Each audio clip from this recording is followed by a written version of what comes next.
Hello everyone, আসসালামু আলাইকুম। সবাই কেমন আছেন? আশা করি সবাই ভালো আছেন। আমিও আলহামদুলিল্লাহ ভালো আছি। তো আজকে একটা শরবতের রেসিপি নিয়ে আপনাদের মাঝে হাজির হলাম। তো মহাব্বতী শরবত তৈরি করব ইফতারের জন্য।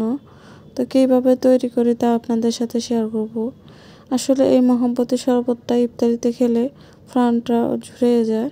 তা আমি কিভাবে তৈরি করি আপনাদের সাথে শেয়ার করি, চলেন। তো আমি এখানে কিছু উপকরণ নিয়ে নিলাম। তো এখানে আমি 1 লিটার পরিমাণে দুধ ঝাল দিয়ে ফ্রিজে ঠান্ডা করে নিলাম। তো এখানে কাঠবাদাম কুচি নিয়ে নিলাম আর কনডেন্স মিল্ক নিয়ে নিলাম।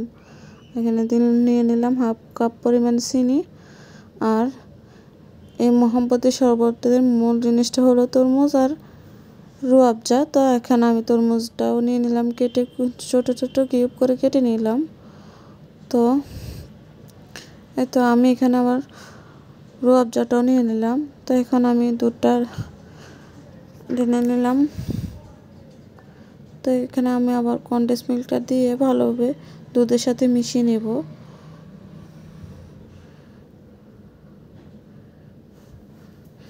তো নেড়ে নেড়ে মিশিয়ে নিচ্ছি। এখন আমি চিনিটা দিয়ে দেব। তো আমি চিনি পুরোটা দিই নাই, কারণ তরমুজও মিষ্টি আছে, এই জন্য আমি চিনিটা পুরোটা দিই নাই। তো এখন আমি তরমুজটি দিয়ে দিব। তো এখানে আমি তরমুজ দিয়ে দিচ্ছি। দুধ আর তরমুজটাও ভালোভাবে মিক্স করে নেব। তো এখন দিয়ে দিব রুয়াবজা। তো আমি এখানে 2 টেবিল চামচ রুয়াবজা দিয়ে দিলাম। তো এখানে মিক্স করে নিচ্ছি। এখন বাদাম কুচিটাও দিয়ে দিলাম, ভালোভাবে মিক্স করে নিচ্ছি।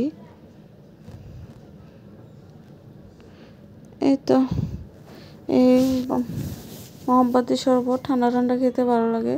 তো আমি এখানে কয়েক টুকরা বরফ দিয়ে দিলাম।